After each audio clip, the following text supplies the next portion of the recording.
how you talk to yourself matters. Right now, I want you to imagine that there's two different individuals and they're in stop-and-go traffic during rush hour. Now, one person, they're sitting there and they're saying I can't stand this. I've got to be out of here. Why did I ever want to do this commute? This is killing me. What that person is feeling is a lot of anxiety, anger, and frustration. But then there's someone else. There's another individual who's in the same situation, but they have the opportunity to be laid back, relax, enjoy the ride because they're listening to something that they're excited to listen to, something that's motivating, some music that they absolutely love. Could be a podcast. It doesn't matter. It's something that they enjoy. And they think to themselves, I might as well just relax and adjust to this pace of the traffic. They can also think, I can just unwind by doing some deep breathing. And they feel this sense of calmness, of acceptance. Now, both of these situations are exactly the same. They're still in the stop-and-go traffic during rush hour. But the feelings in response to the situation are vastly different because of their internal self-talk, what they are saying to themselves. The truth is, what we say to ourselves in response to a particular situation or event, that mainly determines our moods and our feelings. Often we say it quickly or automatically that we don't even notice it, and we get the impression that the external situation makes us feel that way. But it's really our interpretation and our thoughts about what's happening that's forming this basis of how we feel. So you have the external events, and now you have how you interpret these events, your self-talk. And next, you're going to have the feelings, how you're going to react. In short, you are largely responsible for your feelings. This is profound and very important for you to understand. It is much easier to blame the way you feel on something or someone outside of yourself than to take responsibility for your reactions. Yet it's through your willingness to accept that responsibility that you can begin to take charge and then have mastery over your life. This realization is mostly responsible for how you feel, is empowering once you fully accept it. It's one of the most important keys to living a happy, effective, anxiety-free life. So you have individuals who suffer from anxiety and their self-talk. So when people who suffer from a phobia, panic attack, general anxiety, are especially prone to engage in negative self-talk. Anxiety can be generated on the spur of a moment by repeatedly making statements to yourself. What if? What if this happens? What if that happens? What if statements to yourself. They manufacture this anxiety in yourself. Well, what if I have a panic attack? What if I can't handle this?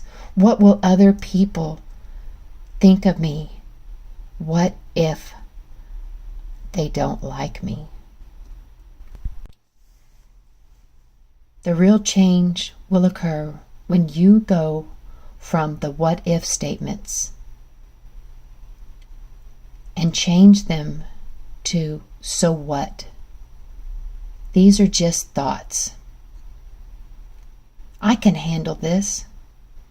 I can breathe, let go, and relax. You see, I want you to consider some basic facts about self-talk. Following these facts is a discussion of the different types of self-defeating inner monologues that we do. Self-talk is usually automatic. You don't even notice it, but it affects your moods and your feelings. You react without noticing what you told yourself right before you reacted.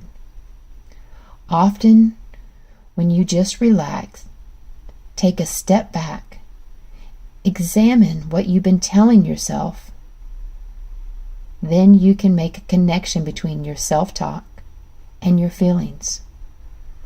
What is important is that you can learn to slow down and take note of your negative inner talk.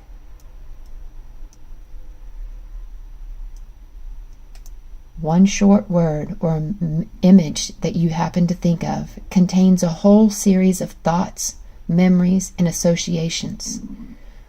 Let's think, for example, that your heart starts to beat faster when you say to yourself, "Oh no!" In that moment, that "oh no" is a whole series of associations with the fears of panic, the memories, what happened the last panic attack, or the last time you had these racing thoughts. Right now, you just need to identify this self-talk. You need to find out what is the starting word, what root word or words gets your mind to thinking these thoughts.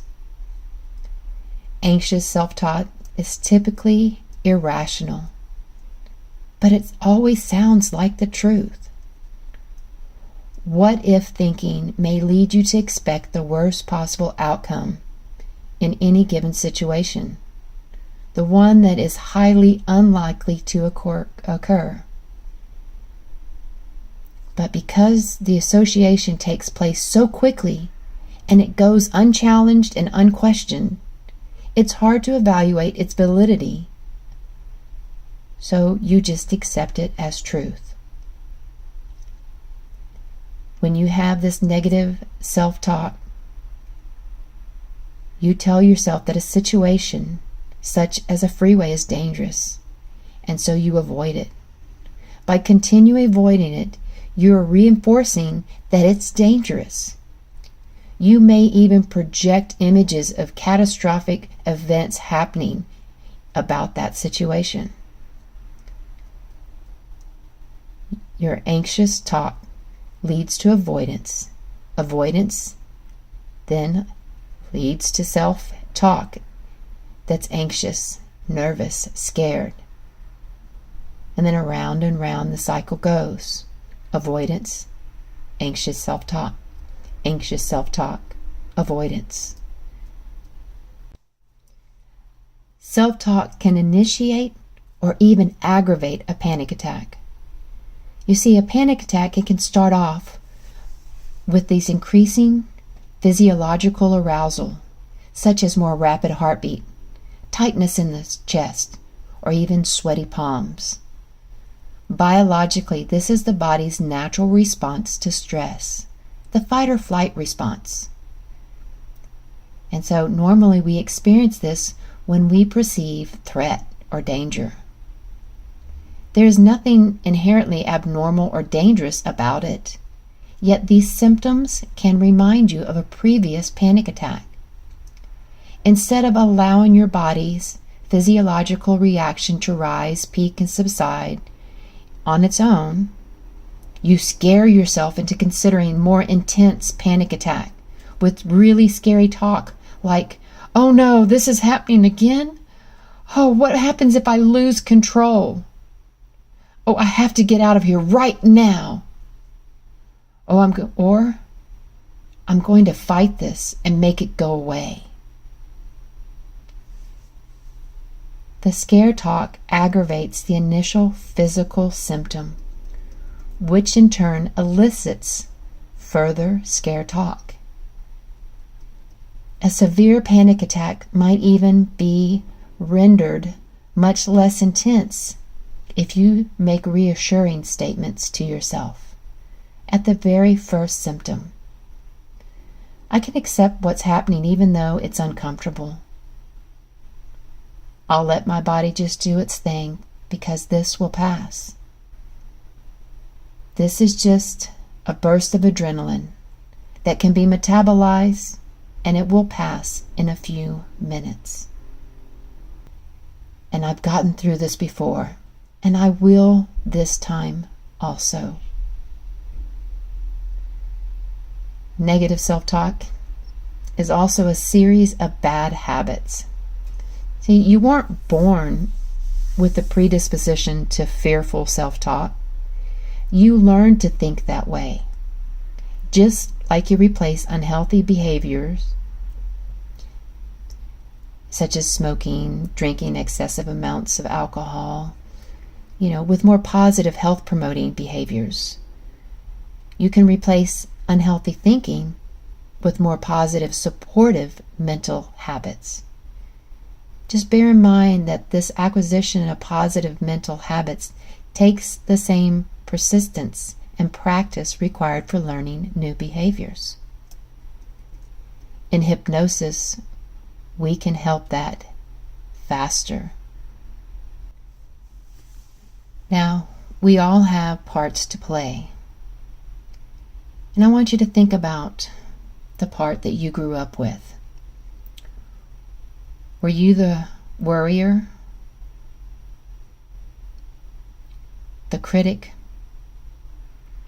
the victim, or the perfectionist? So the worrier, that really promotes anxiety. This is usually one of the strongest super personalities in people who are prone to anxiety. The worrier creates anxiety by imagining the worst case scenario. It scares you with fantasies of disasters or catastrophes when you imagine confronting something you fear. It also aggravates panic by reacting to your first physical symptom of a panic attack. The worrier promotes your fear to what is happening is dangerous or embarrassing. In short, the worrier dominates your mind. It anticipates the worst. It overestimates the odds of something being bad. The worrier is always vigilant, watching with unease, apprehension for the small symptoms that something terrible is about to happen. Their favorite expression is, "What if?" Let's just think about this for a minute. A typical dialogue that a worrier might have is, "Oh no, my heart's starting to beat faster. My palms are sweating. What if I have a panic and I lose complete control of myself? What if I'm stammering in the middle of my speech? What if they see me shaking?" These what-if statements take over the mind of the worrier. But maybe you might be the critic. This critic, they promote low self-esteem. The critic is the part of you that's consistently judging and evaluating your behavior. It tends to point out all of your flaws and limitations whenever possible. It jumps on any mistake that you make to remind you that you are a failure. The critic, they generate anxiety by putting you down for not being able to handle your panic attacks, for not being able to place yourself in a situation where you can be your best.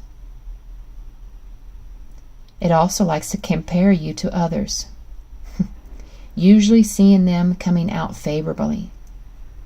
It tends to ignore your positive qualities and emphasizes your weakness and inadequacies. The critic might be that voice of your mother or father or that dreaded teacher or anyone who's wounded you in the past.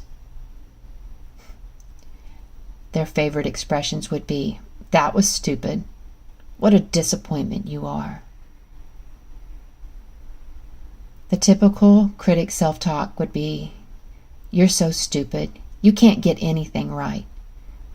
Why are you always this way? You could have done better."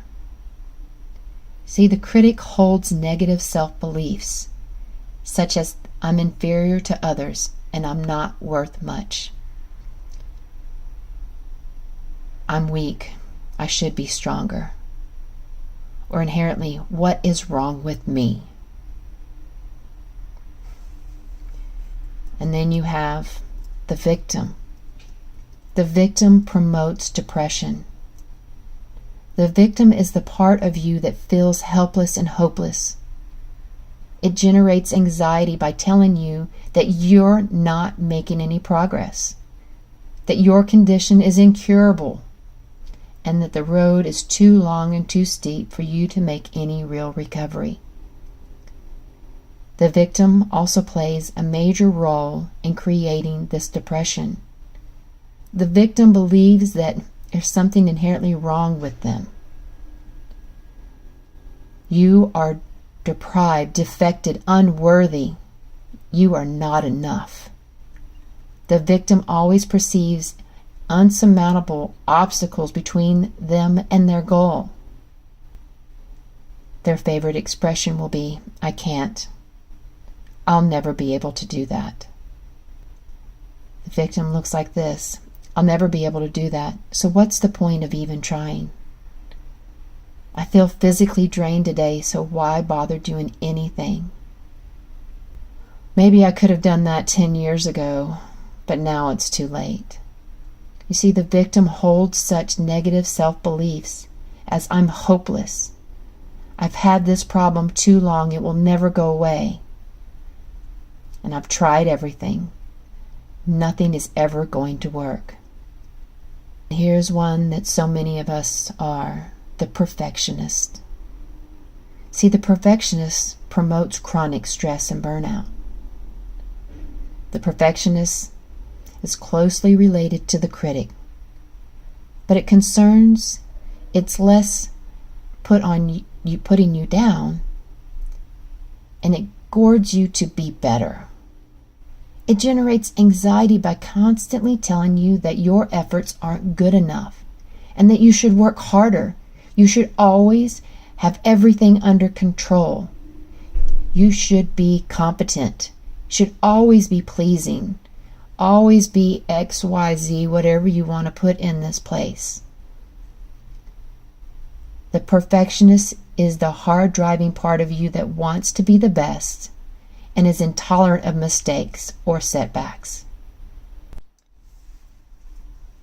The perfectionist has a tendency to try to convince you that your self-worth is dependent on something outside of yourself, such as money and status, acceptance by others, being loved, or your ability to please, and how nice you are to others, regardless of what they do. The perfectionist isn't convinced by any notions of inherent self-worth, but instead pushes into a stress, exhaustion, and burnout, trying to pursue these goals. It's like ignoring all the warning signals from your body. The perfectionist says, "I should, I have to, I must." The perfectionist may even provide instruction as, "I should always be on top of things. I should always be considerate and unselfish. I should always be pleasant and nice. I have to get that job. I have to make this amount of money. If I don't make this amount of money, I'm not worthy." The most effective way to deal with negative self-talk is to counter it with positive, supportive statements. So right now, I want you to go ahead and get a piece of paper out. Pause the recording, get your pen and paper, because I want you to write down the negative self-talk that you do on a daily basis. Just start with 10. 10 things that you know you say every day to yourself. Now I want you to write positive statements that directly refute or invalidate your negative self-talk. Doing this will take some practice. If you choose to do this with hypnosis, you will gain the knowledge faster and make it a habit faster. But if you choose to do it without hypnosis, this needs to be a daily practice for 63 days. Finding your negative talk and then finding positive statements that directly refute and invalidate your negative talk. Sometimes countering comes naturally and easy.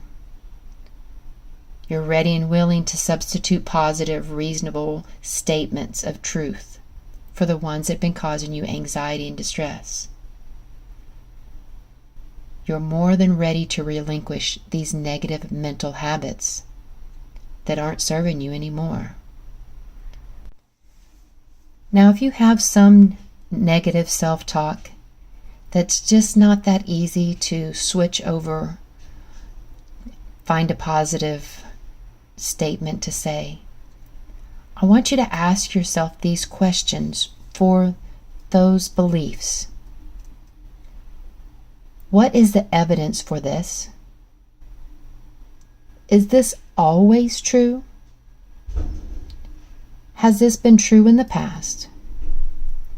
And what are the odds of this really happening or truly being real? Are you looking at the whole picture? And what is the very worst possible thing that could happen? How bad can it really be? And what would you do if the worst did happen? So I'm going to teach you a simple mind trick. This trick is going to lie to your mind so that you can get the results that you want. What you're going to do is when you feel anxious and you start telling yourself that you have anxiety, instead I want you to say, I am feeling excited. This excites me. This causes me excitement because the same exact physiological symptoms happen in your body when you're excited as when you are anxious. The palms sweat, the heart rate goes up. You feel butterflies in your stomach. So switch the word to excitement. I'm excited to do this. This makes me excited. And as you lie to your mind about the situation, you're going to notice that your emotions, your mood, will go in alignment with this excitement. You'll start to feel happier. Joy, peace even, can fall over you when you change from anxiety to excitement. Well, thank you so much for joining me and learning how you can use self-talk to calm your anxiety, to live the life that you want. And remember, you are enough, exactly how you are, and everything that you want is available to you. Please like, share, and comment. I look forward to the next time.